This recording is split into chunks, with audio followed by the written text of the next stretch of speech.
ہماری اصل شخصیت وہ روح ہے جس کا مسکن قلب ہے. اس روح کو جگانا، ہوش میں لانا اور اس بدن کے غلاف کو پھاڑ کر اسے برآمد کرنا، یہ ہے کام نکال لے گئے اہل ایمان. یہاں پر اپنشد کا بھی ایک جملہ آپ کو سنایا ہے میں نے پہلے بھی غالباً، آج پھر سن لیجیے. بالکل اس آیت کی ترجمانی ہے. Man in his ignorance identifies himself with the material sheets which encompass his real self. انسان کا ایک ریئل سیلف ہے، اس کے گرد مادی غلاف ہے. مادی غلاف ہے تو یہ ریئل سیلف جو ہے اسپریچول ہے. اس ریئل سیلف اسپریچول پر غلاف ہے یہ مادی، یہ میرا تن و توش، گوشت پوست، یہ اس کا غلاف ہے. جیسے تلوار اور اس کی نیام.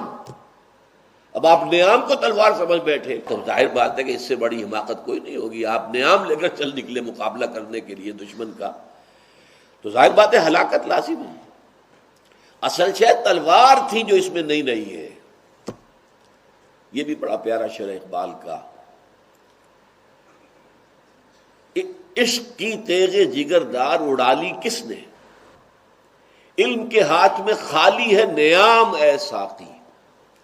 موجودہ علم جو ہے اس میں سے معرفت خدا بندی اور محبت خدا بندی کی تلوار نکال لی گئی. اب نیام رہ گیا. یہ فزیکل باڈیز کا علم جو ہے یہ نیام ہے.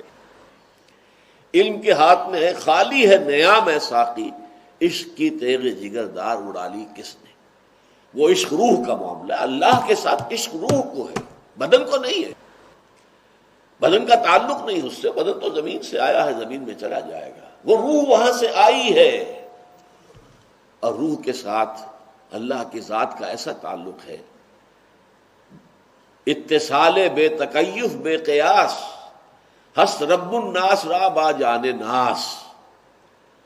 جیسے ہمیں نہیں معلوم کہ ہماری زندگی جو ہے ہمارے جسم سے کیسے وابستہ ہے، کہاں ہے، کہاں سے نکلتی ہے، کہاں ہے موجود، نہیں پتا. زندگی ہے. اسی طرح روح جو ہے وہ ہمارے اس حیوانی وجود کے ساتھ متصل ہے. کیسے ہے یہ ہم نہیں جانتے. البتہ اس کا مسکن جو ہے وہ قلب ہے. اس روح کا مسکن قلب.